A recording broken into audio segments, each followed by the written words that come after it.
It begins with the image of metal being pried apart after decades of silence. The ride itself is almost unrecognizable, stripped of its paint and neon. Its fiberglass shells stacked in a yard like discarded toys. Workers in reflective vests climb over the skeletal frame of the Tilt-A-Whirl, a machine that once spun children into shrieking laughter. Their voices are casual at first, just the chatter of men dismantling something destined for scrap. Then the tone shifts. Someone calls for a flashlight. The camera lingers on a narrow panel, under the ride's platform bolted from the outside with mismatched screws, its edges sealed with old putty, a place no inspector had ever logged, no manual had ever noted. Inside the cavity is dust and dark, but there's more. A worker pulls out something that crumbles in his hands.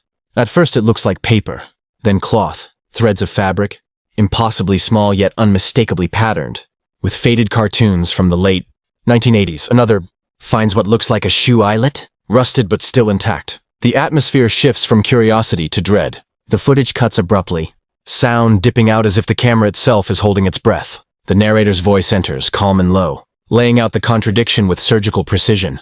In the summer of 1988, 7 children disappeared at this very county fair. Officials insisted they had run away. Their families were ridiculed. The fair closed that year and moved on. For 36 years, the story lay buried, until a single panel, missed by inspectors, overlooked by police, forgotten by time, was opened. What lay inside rewrote everything we thought we knew. Archival stills bleed onto the screen, grainy photos of the fair in its heyday. Crowds spilling past cotton candy stands, children holding balloons, the Tilt-A-Whirl spinning in a blur of color and music. Over this footage, the official line scrolls across in stark black text, "No evidence of foul play. Case closed." Then, an image of one of the mothers from 1988, tear-streaked at a press conference, holding up a missing poster, pleading with a county sheriff who would not look her in the eye. The present intrudes again, workers now roping off the Tilt-A-Whirl's frame, investigators arriving in plain clothes, carefully lifting the fragments out of the compartment and placing them in bags. A slow pan across one of the bags shows something chillingly ordinary. A shoelace, frayed at both ends, small enough only a child could have worn it. The summer of 1988 arrives in washed-out archival tones, the kind of footage that feels sunburned at the edges. The county fair had been the event of the season, a rolling carnival that brought with it flashing lights, booming music, and the promise of escape for rural families with little else to celebrate. A wide shot shows children clinging to stuffed animals, teenagers loitering near game booths, parents watching nervously as the Tilt-A-Whirl spun faster than seemed safe. The narration is steady, almost wistful at first. For a single week each year, the town lived larger than it ever could.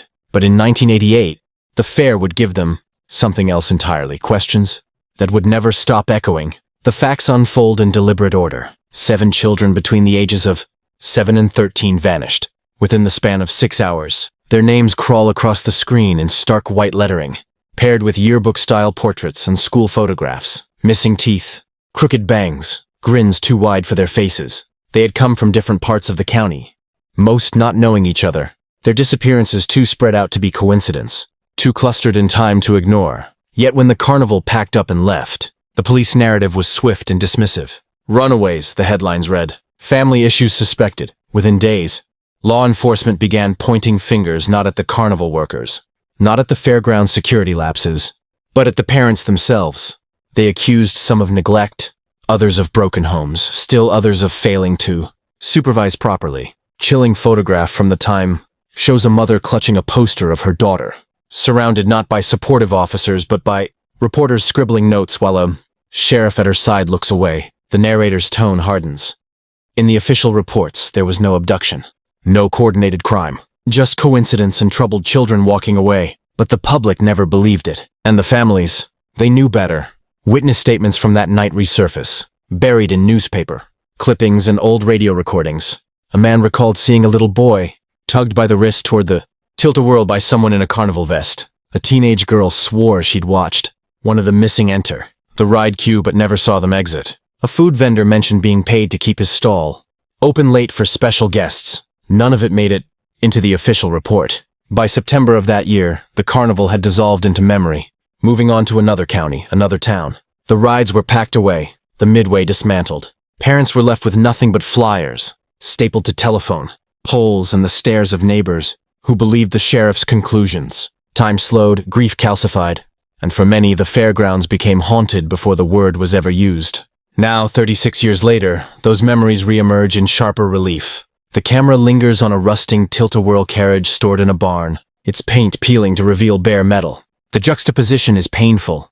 Bright images of children waiting in line cut against present-day silence and decay. The contrast forces the audience to imagine those final moments, the laughter, the games, the brief flash of wonder before everything fractured. The story narrows to one person, one mother who never allowed the official narrative to settle in her bones. She sits in a dim living room, the blinds pulled halfway closed, light falling across walls lined with photographs that haven't changed in decades. On a shelf by the window, a pair of small white shoes sits carefully preserved, the laces yellowed with age.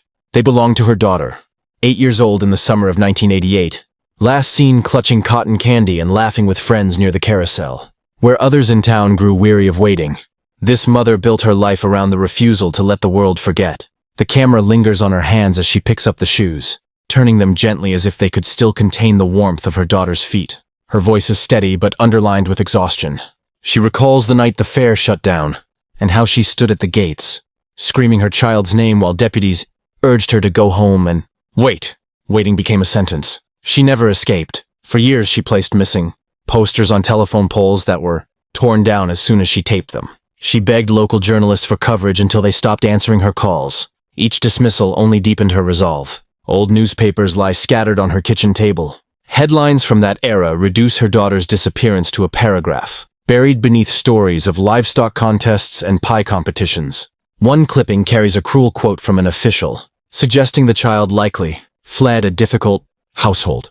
The mother taps the line with her finger. They made her vanish twice, she says, once from me and once from the record. Her story gives the investigation moral weight. She recalls being invited to speak at a county meeting in 1990, only to be cut off mid-sentence by officials who insisted the matter was closed. She describes receiving phone calls late at night, voices whispering, before hanging up, and how she sometimes thought she saw her daughter's face in a passing car window or among strangers in grocery aisles. Those moments of hope were brief, but they kept her alive. The filmmakers cut from her testimony to her home itself, frozen in time. The daughter's bedroom remains painted in pastel colors, with dolls arranged in careful rows. A birthday card, never mailed, rests on the dresser. The mother explains she's kept everything exactly as it was, refusing to let the official narrative overwrite the truth. She felt in her bones her child did not choose to leave. As the section unfolds, it becomes clear she is the narrative's spine, the conscience that will not bend. Without her persistence, the case would have been forgotten entirely. Just another county fair tragedy folded into rumor. She is not hysterical, not a conspiracy theorist. She is painfully ordinary, yet extraordinary in her endurance. Her pain transforms into the viewer's moral stake. If she never stopped searching, then neither should we. The sequence ends with her returning the shoes to the shelf. Her hand lingers on the fabric, a pause that seems to stretch across the decades. In the silence, the weight of everything she has lost, and everything she refuses to surrender, settles over the screen. The narrator closes the section with a simple truth. When officials stopped asking questions, she kept them alive. 36 years later, it is her voice we return to first. The road to the fairgrounds winds through flat fields that look almost endless, broken only by fence posts and sagging barns. The camera follows the investigators, car as it pulls up to a chain-link gate padlocked decades ago. Beyond the fence, the fairgrounds sprawl in silence. A place once alive with flashing lights and calliope music now, swallowed by weeds and rust. The Tilt-A-Whirl stands at the far end of the grounds like a corpse, picked clean by time. Its faded panels tilted awkwardly, as if it collapsed mid-spin and never rose again. The gate is cut open with bolt cutters, and the investigators step inside. The crunch of gravel underfoot echoes unnaturally loud in the emptiness. For a moment, the only sound is wind dragging across the cracked asphalt. They move slowly, cameras capturing every detail. A ticket booth collapsed inward, its glass shattered. Bleached posters flapping from the sides of buildings, the ink washed into smears. Prizes once bright now rotting in heaps. Stuffed animals with hollow eyes, their fur stiff with mildew. The sense of abandonment presses down hard, a physical weight. The narration is careful and precise. These grounds have been closed since 1988, fenced off and left to decay. Yet the silence here feels less like neglect and more like deliberate forgetting. A place built to hold joy has become a mausoleum. They make their way toward the Tilt-A-Whirl, the centerpiece of this return. Along the path, oddities stand out. An emergency phone mounted on a pole near the midway looks newer than it should. Its casing scratched, plastic faintly scuffed, as if someone had touched it long after the fair shut down. The investigators pause, run a hand across the surface, and note how the sun-faded red casing doesn't match the brighter, fresher bolts holding it to the pole. It was replaced, one remarks quietly, sometime after closure. Arriving at the ride, the investigators circle it like archaeologists around a ruin. The ground beneath is uneven, as though something shifted after the final season. They crouch to inspect the ride's undercarriage. Rust is everywhere, but the bolts sealing a specific panel gleam with a different kind of corrosion, less severe as if they were tightened years later, a detail impossible to ignore. The metal washers are stamped with a manufacturer's date from 1993, 5 years after the official closure. Inside the ride's hollow chambers, beams of flashlight reveal more dissonance. Dust lies thick, except for patches brushed clean. Narrow grooves as though something or someone had moved within. In one corner, a scrap of cloth is snagged on a sharp edge, fabric far too small for an adult. The camera lingers only briefly before cutting back to the investigators. Uneasy faces. The air itself seems charged, the kind of silence that makes every breath feel intrusive. One of the team pulls out a faded blueprint of the ride, laying it flat against the platform. The design doesn't show the hidden compartment found weeks earlier. Instead, there is empty space where reality insists something existed. The blueprint's missing detail becomes a visual contradiction, one that deepens the unease. The journal is not discovered in an office or a library, but in a cardboard box buried deep within the county's evidence storage room. The space itself smells of mildew and old paper, rows of shelves sagging under the weight of forgotten files. A clerk, reluctant and watchful, rolls the box forward with a shrug. Old carnival stuff, he mutters. Should have been cleared out years ago. The lid is loose, the cardboard stained dark at the corners. Inside are ticket stubs, wristbands stiff with sweat and time, and beneath them, a pocket-sized notebook wrapped in brittle rubber bands. The investigators uncoil the bands carefully, as if they might snap and cut the story short. The cover is cheap leather, warped and peeling. The first pages contain nothing unusual. Inventory lists, shift times, notes on ride maintenance. But in the margins, written in a smaller, uneven hand, something else emerges. Words scrawled in pencil, smudged by fingers that press too hard. At first, the margin notes seem like mutterings. Night shifts extend, one line reads. Another. Kids not to be seen during inspections. Farther in, the handwriting grows shakier. More hurried. Don't let them wander. Hiding place secured. And finally, a chilling fragment. Voices again. They know too much. Each note is dated. But the dates are wrong. Entries extend into September 1988, weeks after the fair had officially closed. The investigators compare these scribbles against the official closure documents. According to county records, the carnival had packed up and left by August 28th. Yet here in the margins is a trail of days and nights, stretching into mid-September, a timeline that should not exist. It's not a grand revelation, but a hairline fracture in the official narrative, the kind of detail impossible to ignore. The narrator explains calmly, journals like these are not formal records. They are personal, made in haste, meant for no one but the writer. But when the official story tells us the fair was gone, and a worker's own hand tells us they were still here, something does not align. As the pages turn, one entry stands apart. A drawing, crude and uneven, of a ride's outline. It's not the Ferris wheel or carousel. It is unmistakably the Tilt-A-Whirl, sketched with a rough box beneath it. An arrow points to the box, followed by 2 words squeezed into the margin. Keep shut. The investigators trace the drawing with their fingers, recognizing the hidden compartment they themselves had opened just weeks before. The journal is not only a contradiction, it is confirmation. The atmosphere grows heavier in the storage room. The camera lingers on the clerk, who shifts uncomfortably as the investigators photograph the pages. He won't meet their eyes when asked why the notebook was never cataloged. His only answer, things go missing down here.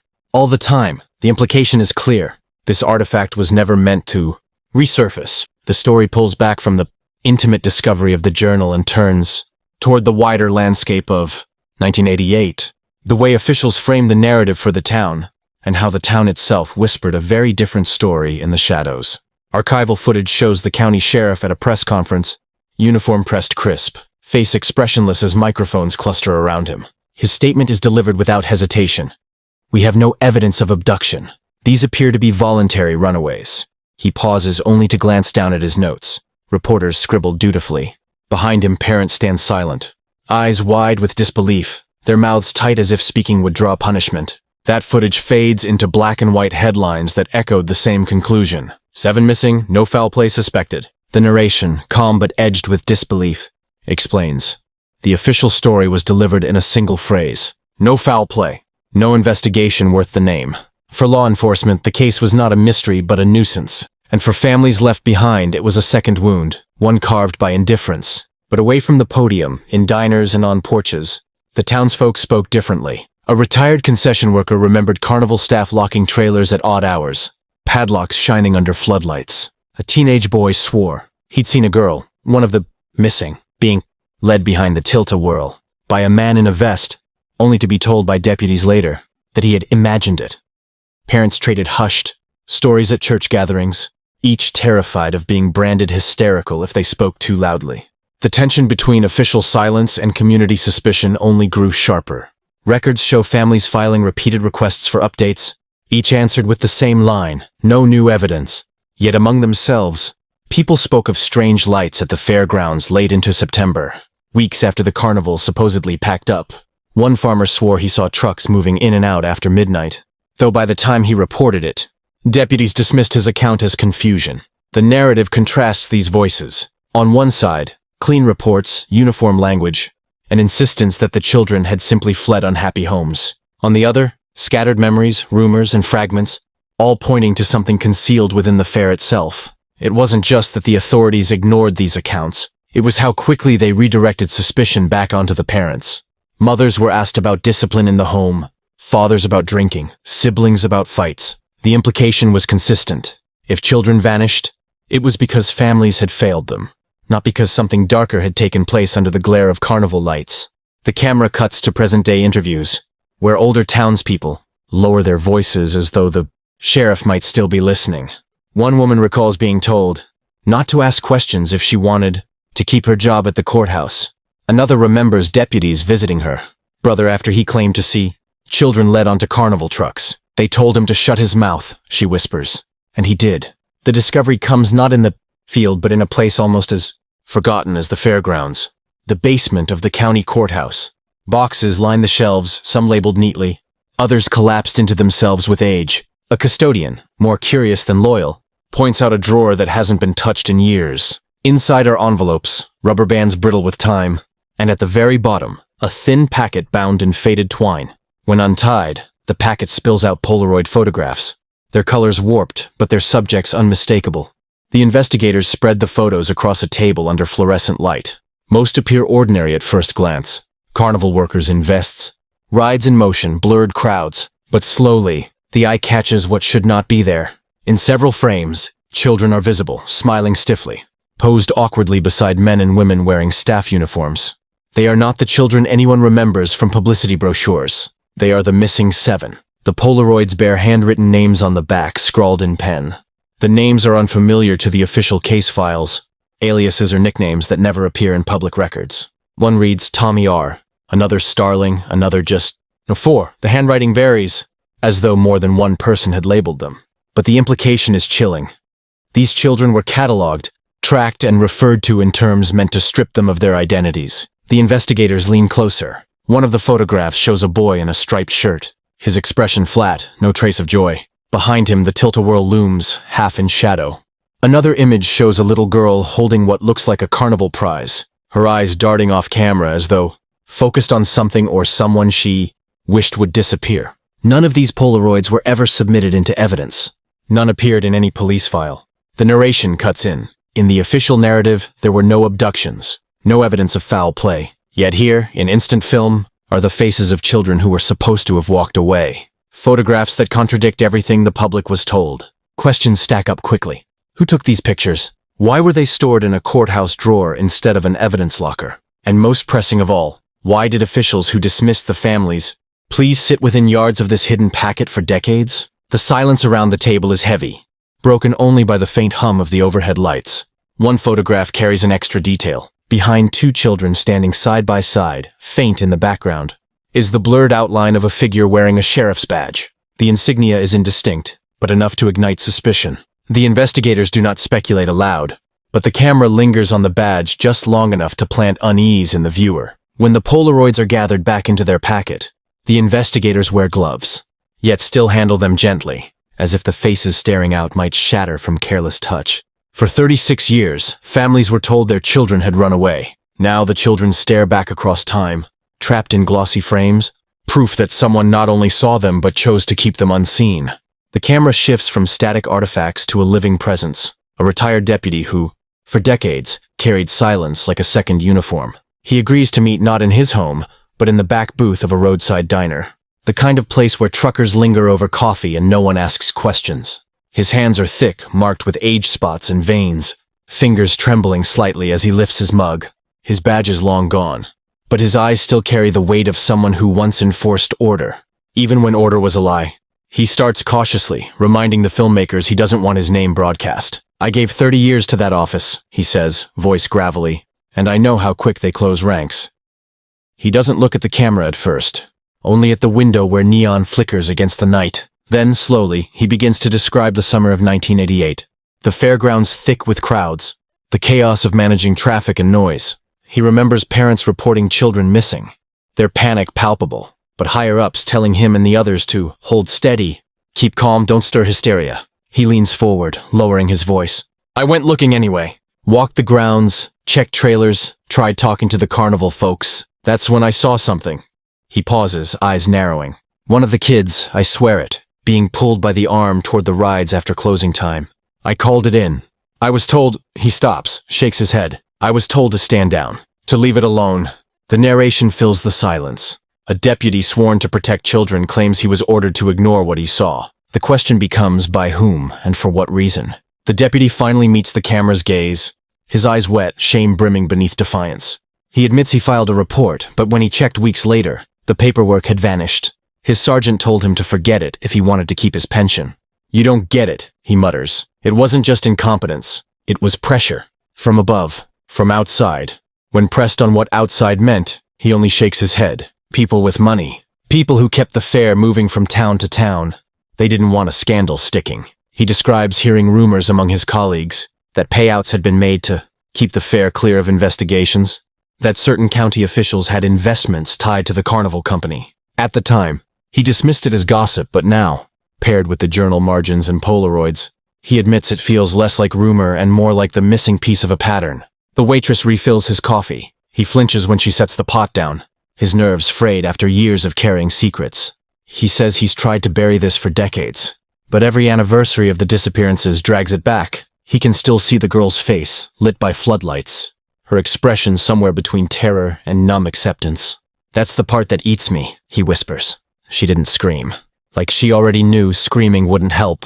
The camera holds on his silence. His confession is not just testimony, but an indictment of himself. 36 years of compliance, of looking away when ordered. He doesn't claim heroism, only regret. "If I'd fought harder, maybe they'd be here now." The search for the deputy's missing report takes the investigators into the hollow heart of bureaucracy, where truth often dies not with denial but with disappearance.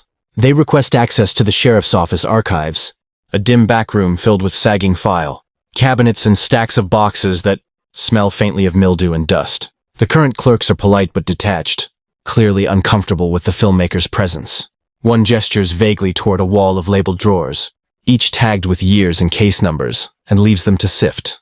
The 1988 drawer is packed with thin folders, most containing petty thefts, noise complaints, routine accidents at the fair. Pages are yellowing, ink bleeding at the edges. The missing children's files, however, are conspicuously slim, too slim. Each is only a few sheets long, often a single typed page with nothing but a perfunctory statement. No evidence of foul play. Closed.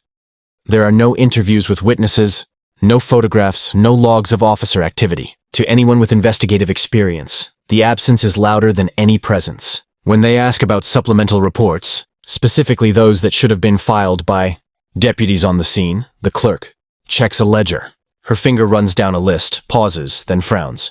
Several entry numbers are skipped. Where Deputy J. Harrison's report should exist, there is a blank. "That's not unusual," she says quickly, almost rehearsed. "Sometimes numbers are left open for administrative reasons. But the pattern repeats across multiple children's files, each with its own missing entry. The investigators press further, requesting access to microfilm, backups that should contain every document from that year. The reel is loaded onto a machine, the whir of the spindles filling the silence. As frames flicker past on the glowing screen, the dates march in sequence until they don't. Entire days are missing. Between August 17th and August 22nd, a gap yawns. It is precisely the week the children vanished. The film jumps from August 16 straight to August 23, as though those 5 days never existed. The narration is measured but unflinching. Records are not supposed to vanish. Dates do not erase themselves. Paper trails do not simply dissolve in silence. Yet here, in black and white film, 5 days of a county's history are missing. Days when 7 children disappeared. One investigator leans closer to the machine, searching for splices or marks that would indicate tampering. The edges are clean, almost too clean, as though the reel had been deliberately recut to conceal the absence. Whoever did it knew what they were doing. The discovery leaves a leaden weight in the room. There is no dramatic confrontation, only the sound of the machine winding down, the blankness staring back from the screen. It is an absence that feels deliberate, almost taunting. Someone, at some point, made sure these records would not survive, and by doing so ensured that anyone looking decades later would find only silence. The clerk shrugs, offering no explanation beyond, sometimes reels get damaged. Her eyes don't meet theirs. The investigators thank her, but the politeness barely masks their unease. Outside the building, the daylight feels harsher, as though the town itself is complicit in withholding its secrets. The Tilt-A-Whirl sits like a carcass at the far end of the abandoned fairgrounds, its paint long peeled away, its once bright panels now rusted and streaked with moss. A chain-link fence leans around the ride, the padlock brittle with corrosion, as though it hasn't been touched since the carnival pulled out. The investigators step through cautiously, their flashlights sweeping across warped metal seats and sagging beams. The silence is heavy, broken only by the groan of metal when the wind pushes against the structure. The ride's central platform is warped but still intact, a circle of rotting wood planks and rusted bolts. They kneel and begin prying at the boards. Splinters snap and nails squeal as old layers give way. Beneath, darkness yawns, a hollow cavity no one ever reported in maintenance logs. The hole isn't wide, but it's deep enough to suggest it was carved deliberately, a space hidden beneath the ride where no carnival guest would ever think to look. They lower a camera into the opening, its light cutting through dust motes and cobwebs. What the lens reveals is unsettling. The cavity is lined with concrete. Not dirt, and faint marks mar the surface. Scratches, gouges, something that looks like initials half-formed and abandoned. This is no accident of time or decay. Someone built this cavity, used it, and sealed it away. On the ground beside the opening lies a bent piece of metal, jagged at the edge. One investigator turns it over carefully with gloved hands. Stamped faintly along one side are letters and numbers, almost erased by rust. Migazog 1988. The timing is exact. This piece of the ride, or the reinforcement, beneath it was manufactured and installed the same month the children vanished. The narration tightens.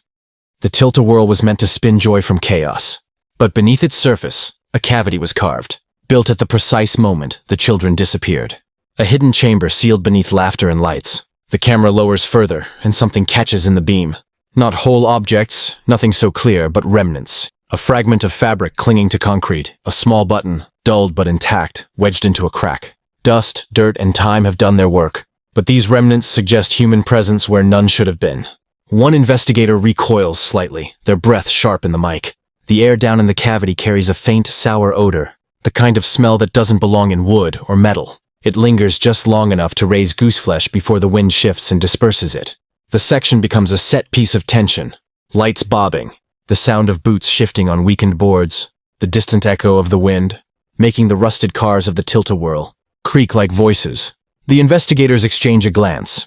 They have crossed from rumor and missing paperwork into the undeniable reality of a concealed structure. They seal the opening temporarily, marking it for forensic teams. As they step back, the ride looms behind them, grotesque in its decay. Its once spinning arms sag like broken limbs, silent testimony to whatever it once hid beneath the shrieks of carnival music.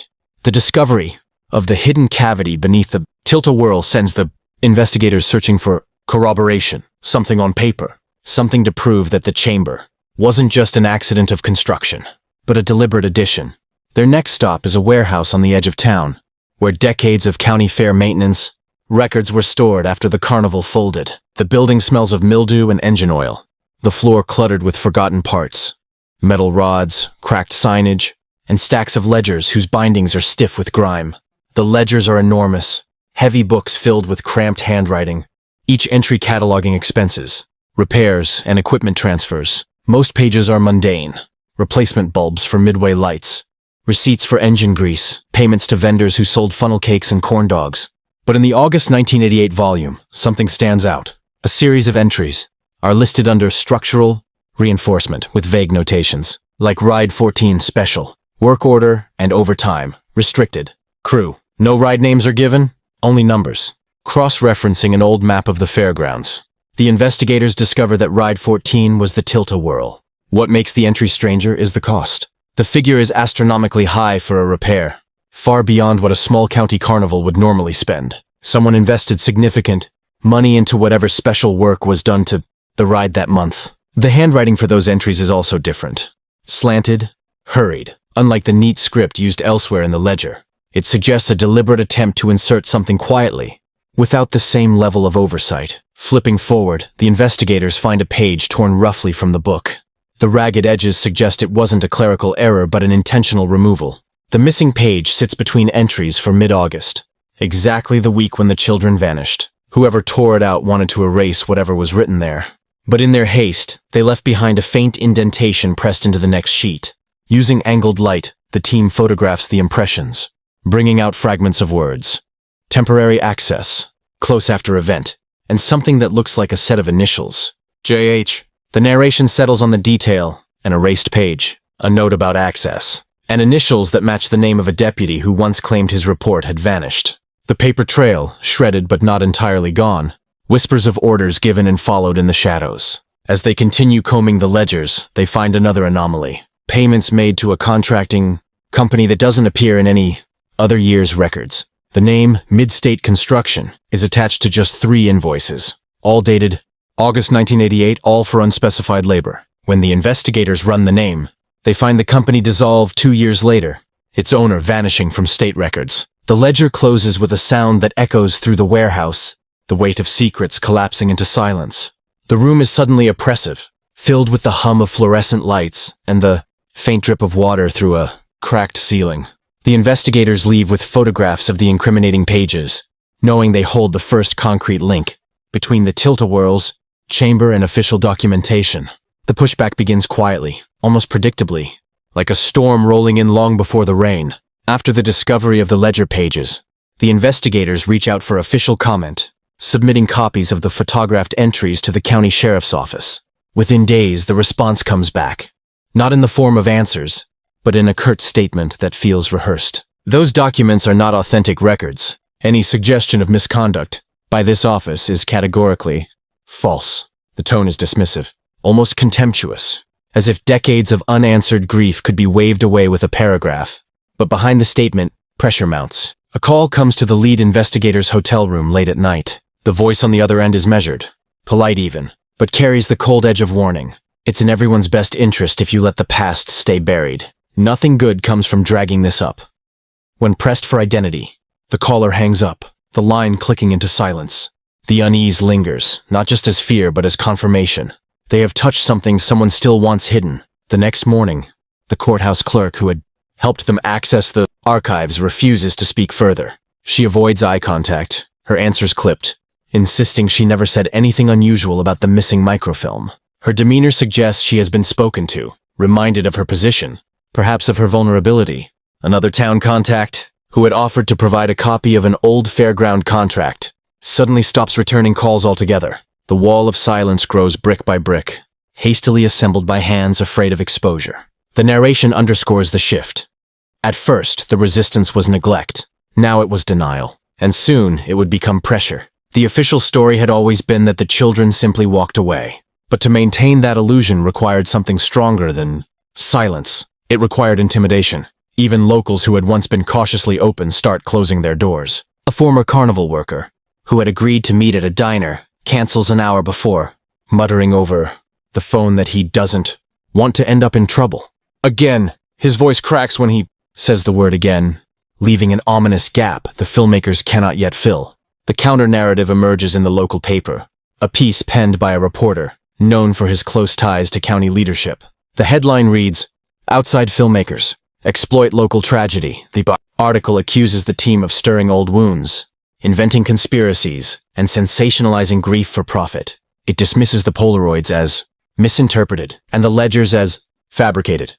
For the families still waiting for answers, the article is another betrayal, a second silencing under the guise of protecting community reputation. One mother, her hair gray now, speaks on camera with a shaking voice.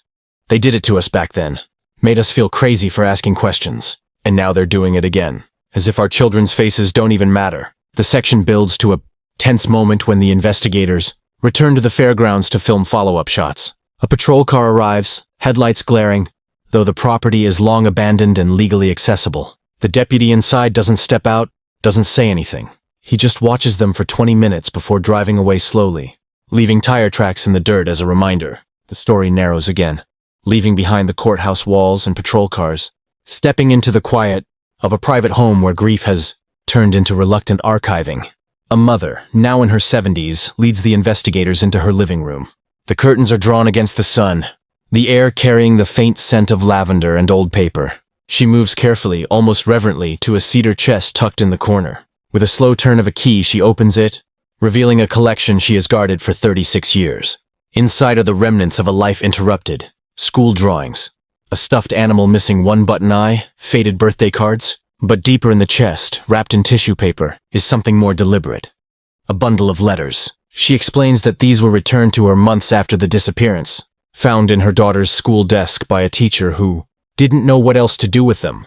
They are simple notes, written in childish handwriting, but some carry details that chill her even now. One letter describes excitement about the fair. "I'm going to ride the spinny one until I get dizzy." Another, written just days before she vanished, speaks of a man at the fairgrounds who gave her free tickets. "He said I was special," the girl wrote, adding a crude drawing of a man in a hat beside the Tilt-A-Whirl. The handwriting wobbles, the words uneven, but the image is unmistakable. The mother's voice cracks as she recalls how she had begged investigators to take the letters seriously, to consider that someone at the fair had been grooming her child. Instead, she was told her daughter had an overactive imagination, and that the letters were proof. She'd been restless at home. "They made it my fault," she whispers, as if she left because of me. Among the papers is one last artifact, tucked into the corner of an envelope, a Polaroid, given to her anonymously a few months after the disappearance. It shows her daughter, standing near the fairground fence, half smiling, but the background is blurred. She says she took it to the sheriff's office, only to be told it was an old photo from years earlier. She knew they were wrong. The shirt her daughter wore was one she had bought just that summer. Still, they refused to add it to the file. She has kept it hidden all these years, fearing it would vanish like the deputy's report if placed back in official hands. The narration steadies, empathetic but firm. For families, artifacts were never just keepsakes. They were evidence, unwelcome, inconvenient, and ignored. In the absence of official investigation, grief-stricken parents became their own archivists, guardians of truths no one wanted preserved. As she closes the cedar chest, her hands linger on the wood, as though reluctant to let it go. Tears well in her eyes, but her voice carries steel. "They told me to stop asking. They told me she ran away. But I know my child. She didn't run away. She was taken." The thread of mid-state construction becomes the next pursuit, pulled from the fragile ledger pages like a stitch unraveling a much larger fabric. The investigators begin with state records, expecting to find routine business filings, tax IDs, or licensing documents. Instead, they discover a ghost. Mid-State incorporated in 1986, dissolved in 1990, and in between, left almost no paper trail at all. Its listed address leads to a vacant lot overgrown with weeds, a cracked concrete foundation, the only evidence anything once stood there. The narration steadies the tension. A company that billed thousands for work at the fair should have left records, contracts, employees, tax returns. But Mid-State, construction exists on paper only in the narrow window that matches the disappearances. And even then, it is less a company than a mask. Digging deeper, they find two names attached to the incorporation, a John L. Redfield and a Thomas Gray, public. Record searches show nothing on Redfield after 1991, as though he vanished. Gray's name, meanwhile, proves almost too common to trace, blending into hundreds of men across the state. But one detail stands out: the signatures on the incorporation forms don't match the handwriting in the ledger. Whoever invoiced for the Tilt-A-Whirl work wasn't the same person who registered the company. A trip to the state archives turns up a single tax filing for 1988. Logged by Midstate Construction. It lists one client, County Fairgrounds Special. Contract. The dollar amount aligns exactly with the structural reinforcement entry from the ledger. No other revenue, no payroll, no assets. Just a single contract. As if the company was built solely to funnel money into one project and then dissolve. The investigators tracked down a retired state auditor who handled small business filings in the late 80s. He remembers nothing specific about Midstate, but when shown the paperwork, he shakes his head. Shell outfit, he says flatly. Seen it a dozen times. Somebody creates a company to move money around, then shuts it down before anyone can ask questions. But tied to a county fair? That's strange. The strangest detail comes from the checks themselves. Copies exist in microfilm at the county treasurer's office, faint but legible. Each one is endorsed not by Midstate, but by a holding company in another state, one that, after digging, proves linked to Carnival equipment suppliers, the Circle Titans. Money moved from county funds to Midstate, then to a corporate shell tied directly to the traveling Carnival. The very institution that brought the Tilt-A-Whirl into town appears financially, tethered to the hollow chamber beneath it. The investigation pivots back into the living rooms and kitchens of those who lived with silence, the people who bore the consequences while institutions built walls around the truth. This time it is a brother who speaks, a man in his 40s now, but only 9 years old when his younger sibling vanished at the fair. His home is modest, cluttered with old photographs and the detritus of daily life, but on one shelf sits a framed picture that has never gathered dust. A boy in a striped shirt, smiling with the gap-toothed grin of childhood. He sits across from the camera, shoulders hunched, hands clasped tight, the weight of memory pressing down. I was there, he begins. His voice is flat at first, as though reciting a line he has practiced, but soon it cracks. We were together, me and him. We rode the scrambler, ate cotton candy, laughed until my stomach hurt. And then I turned around for a second. Just a second. He was gone. The memory pours out in fragments.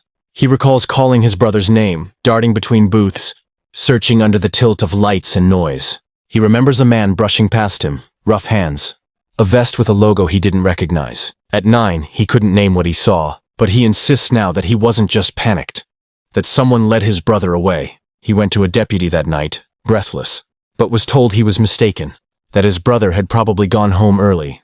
His parents later confirmed the deputy never passed on the report. He pulls out a cardboard box from under his couch, filled with his own personal archive.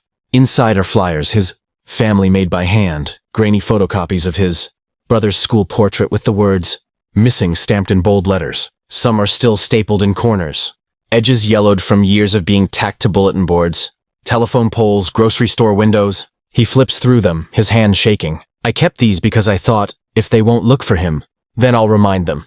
Every time they went shopping, every time they drove down Main Street, I wanted them to see his face. At the bottom of the box is a cassette tape, its label fading. He explains it's a recording of a call their family received a week after the disappearance, a voice on the line, breathing heavily before whispering, "He's mine now." Authorities dismissed it as a cruel prank, but for his family, it was another nail in the coffin of official neglect. He plays a portion of it for the filmmakers. The sound is tinny, warped by time, but the voice is chilling. It is low, deliberate, carrying none of the manic energy of a prank. The silence between breaths is longer than it should be, as though whoever was on the line wanted to be heard. The brother's voice trembles as he describes the aftermath. How his parents stopped sleeping, how the house felt like a tomb, how he grew up believing not just that his brother had been taken, but that his own voice had been stolen, because no one believed him. They told me kids exaggerate, that I was confused, but I wasn't. I saw something. I've lived with that moment every day for 36 years. The investigation surges back into the systemic web. The team decides it is no longer enough to collect fragments in silence. They need to confront those who once held the levers of power.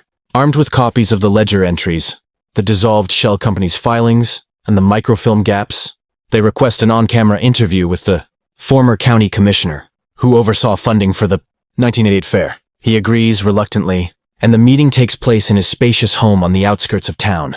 The walls are adorned with awards, plaques, and photographs of him shaking hands with politicians, smiling beneath banners that once proclaimed prosperity for the county.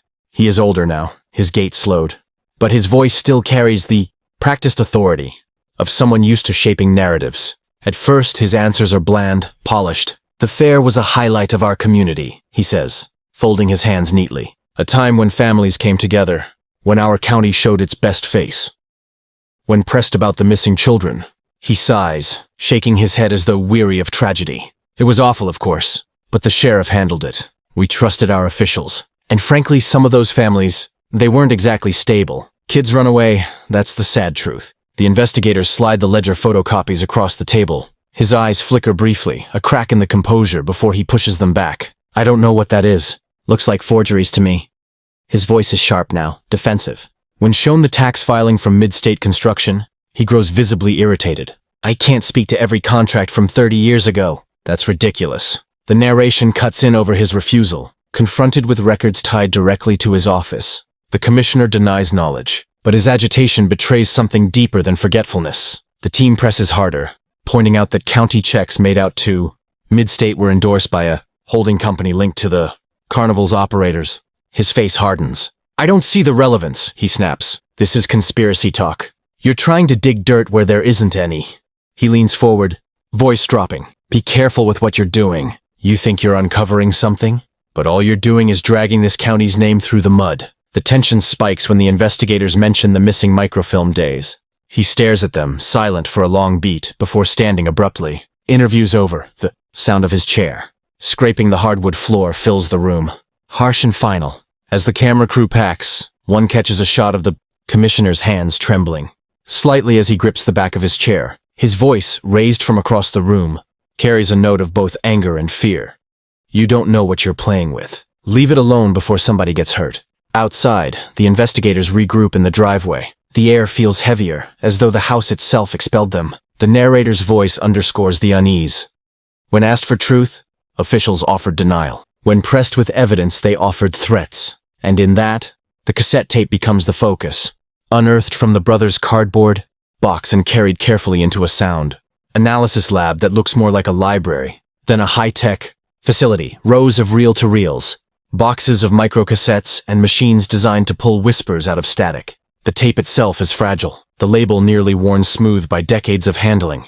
But its contents remain intact.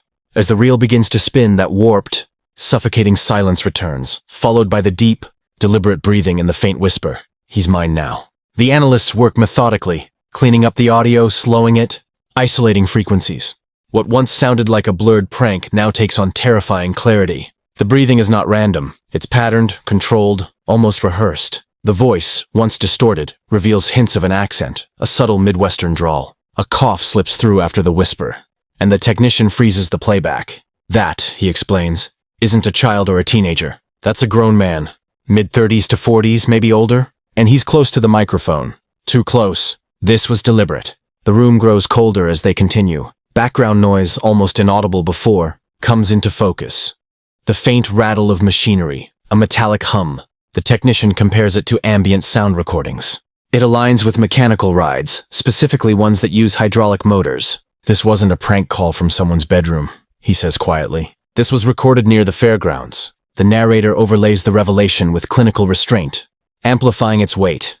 For 36 years, the tape was dismissed as cruelty. Tonight it revealed a location, a voice, and a method.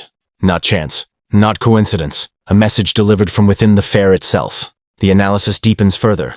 A spectrogram reveals harmonic spikes that match the frequency range of a Tilt-A-Whirl motor during operation. The chilling implication sets in. The call may have been made from inside or near the very ride beneath which the chamber was later discovered. The tape isn't just a taunt. It's a breadcrumb, hidden in plain sound. The investigators consult a retired phone technician, who explains that in 1988, payphones on the fairgrounds would have been hardwired and traceable if anyone had tried. But no trace exists in the old sheriff's reports. If they dismissed it as a prank, he says, they probably never even pulled the phone company's logs. He pauses, considering. Or someone made sure they didn't. The brother, present during the playback, sits in stunned silence. For decades, he lived with the belief that the call was a cruel trick.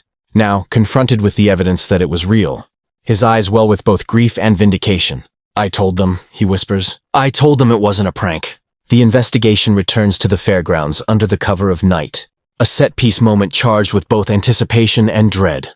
By day, the grounds are a quiet relic, rusting rides, weeds breaking through asphalt, the faint smell of old grease and wood lingering in the air.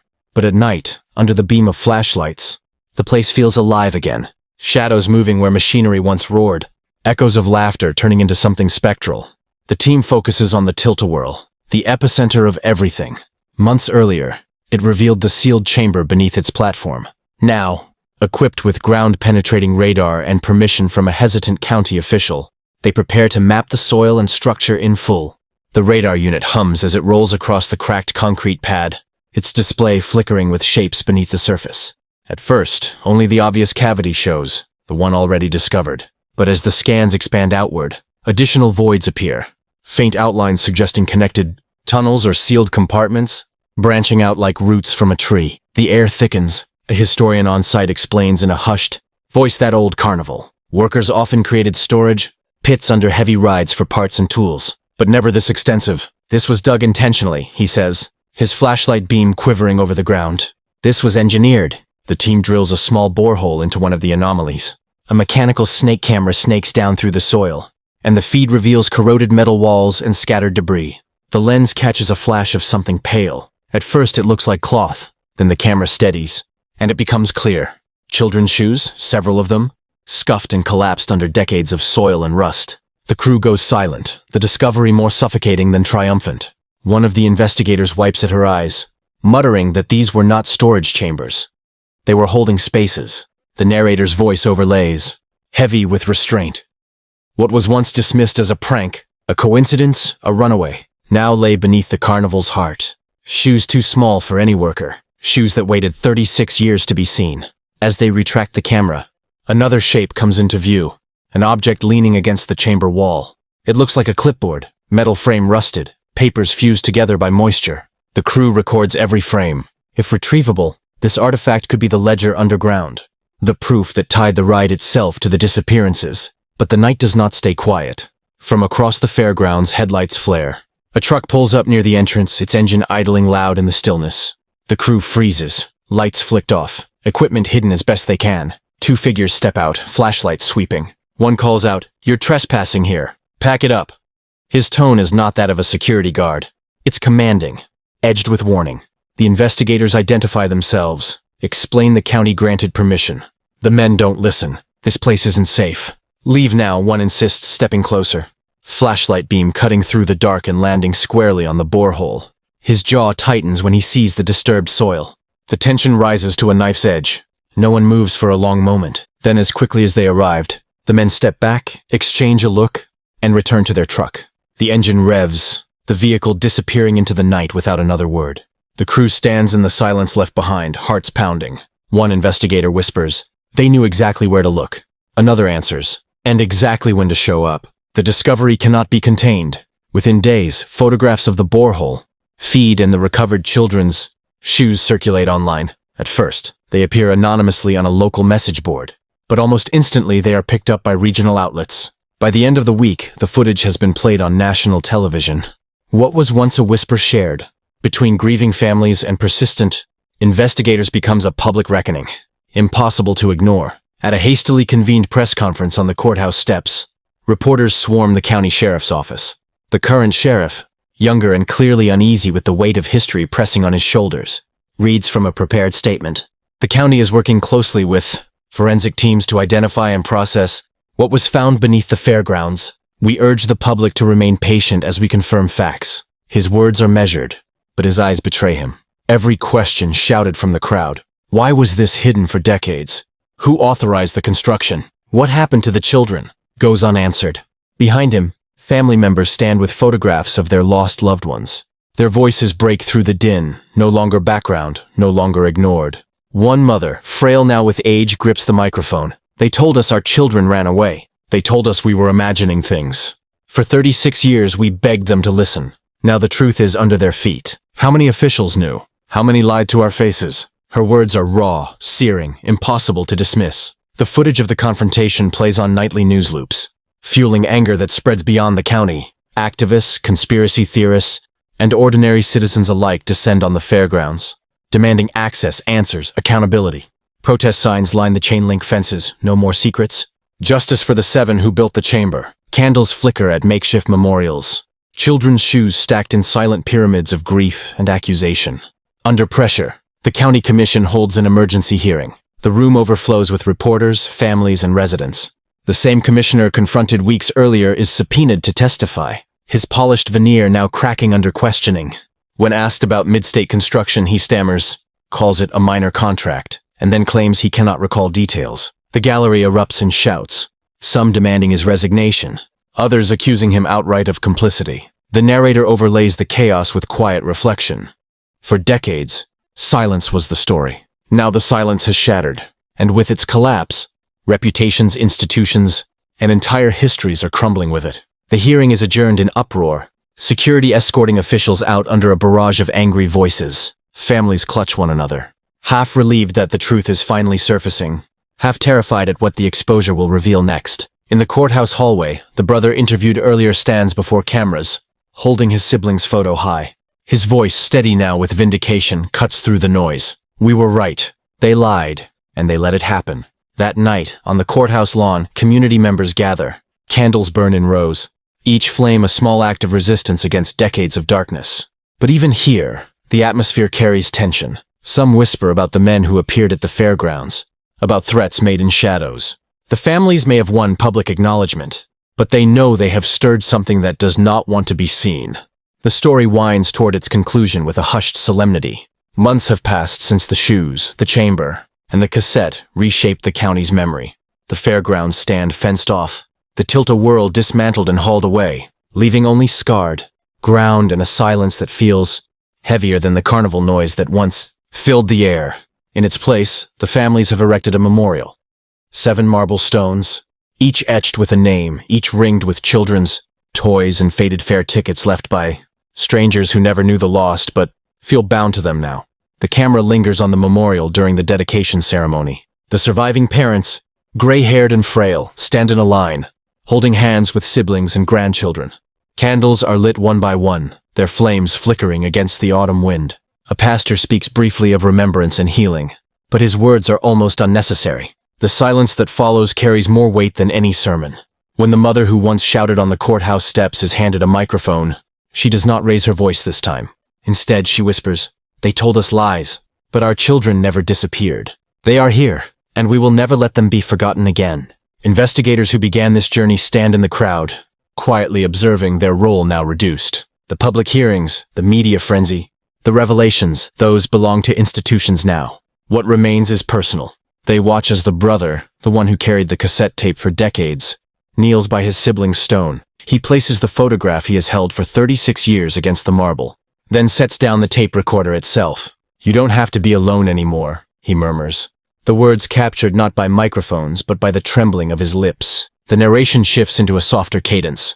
Closure, when it comes, is never clean. It arrives like the slow tide, grief giving way to acceptance. Acceptance, leaving behind the residue of questions that will never be answered. Yet, even in this moment of solemnity, unease lingers. A local journalist hands one of the investigators a manila envelope after the ceremony, saying little before walking away. Inside is a photocopy of a document dated 1992, 4 years after the fair, 2 years after mid-state construction dissolved. It is a county expense form labeled Site Maintenance. North Grounds, signed by a familiar name, the very commissioner who denied everything. At the bottom, barely visible, is a line item for concrete ceiling.